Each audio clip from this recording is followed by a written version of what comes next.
This is Diane Murray at Southern Art Gallery, and today we are looking at a color by Daniel Smith that I have recently added to my palette called Green Apatite.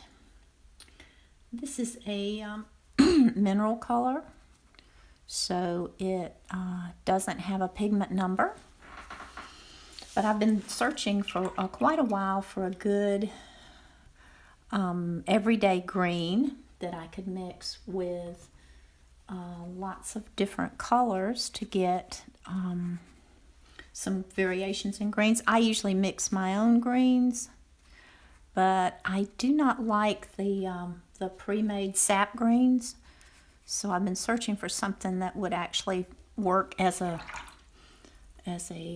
landscape green in my palette. And I ended up with this, and I'm actually quite pleased with this color. As you can see, it's a gorgeous green on its own, and then when you mix it with the usual colors that I tend to mix greens with, you end up getting that's Quin Gold, that's Nickel Azo, that's Lemon Yellow, and I'm just adding the Green Apatite to it and seeing what I can get here. You get kind of an olive green with that. This green also granulates and separates, so it should give us a lot of nice variations like that right there. And that's what I'm hoping for with this color. This is Burnt Sienna.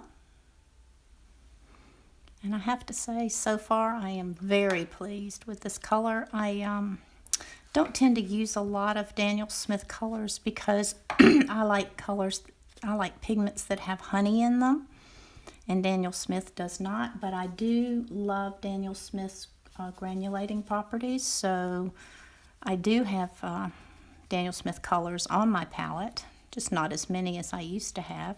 Now we get a mid-range brown there, as you can see, which is not a surprise. Now let's try Indian Yellow.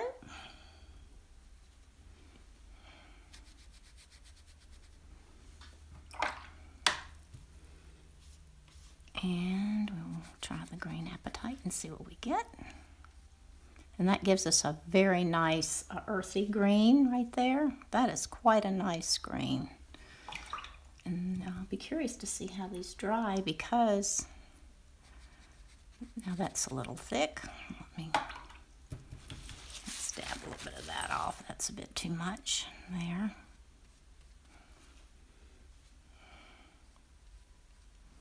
Let's see if we can get some.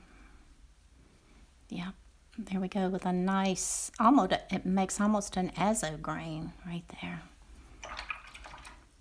The interesting thing, and I'll show you this on my palette, about this is the Green Apatite right here, and you can see how in the well it is actually separated into a brighter green and a dark green. And that's very interesting how it does that. But as you can see, we get these really beautiful combinations of colors with this green. It's a very nice green. If you're looking for a mid-range green and you aren't happy with the sap greens that are out there, then this would be, I think this is a great pigment to use. And it is from an actual mineral from the earth, so that in itself is quite interesting. Now we're going to try something different. We're going to try Fallow Blue. That's a little weak.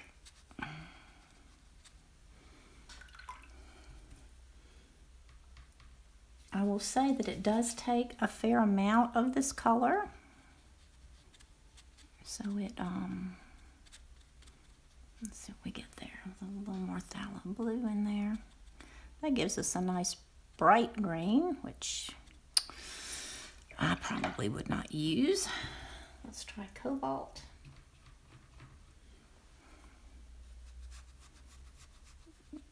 And Cobalt makes beautiful greens on its own, so I'm curious to see what it does when you actually mix it with a green.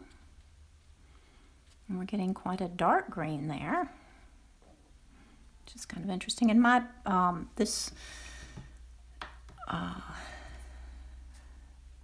board that I'm on here is on a slant, so that's why we're running a bit more than usual there. Now let's try, and since this is an incredibly powerful color, turquoise, we'll just use the tiniest bit. This is M. Graham's turquoise. And I'm just curious to see what kind of granulation we get with this when we actually mix. That's a bit heavy. When we mix these colors. Okay, we'll see what happens with that.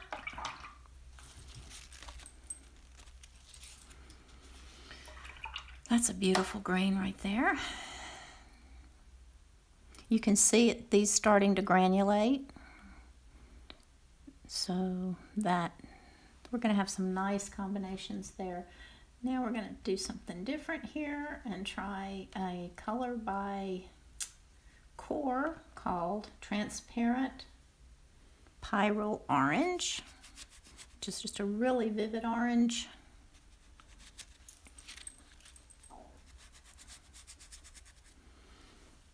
I'm not sure what we're going to get with that.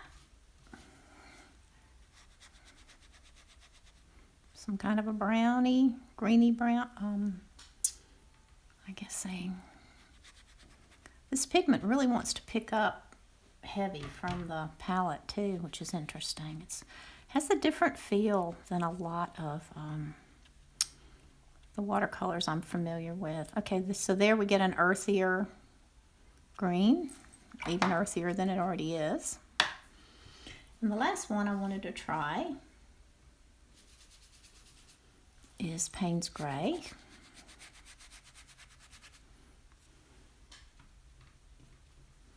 And see how dark we can actually push that green.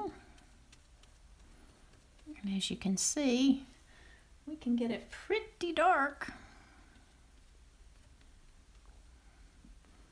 Almost looks like Perylene green there.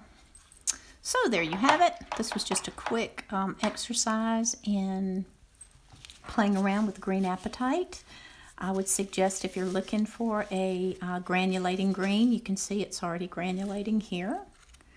If you can see that. Let me bring these closer, and these aren't even dry yet, but you can see it's starting to separate out. You can see even with the lemon yellow, it's separating. And there's the nickel azo. And with the quin gold, and the burnt sienna, and the Indian yellow. Down here with the Fallow Blue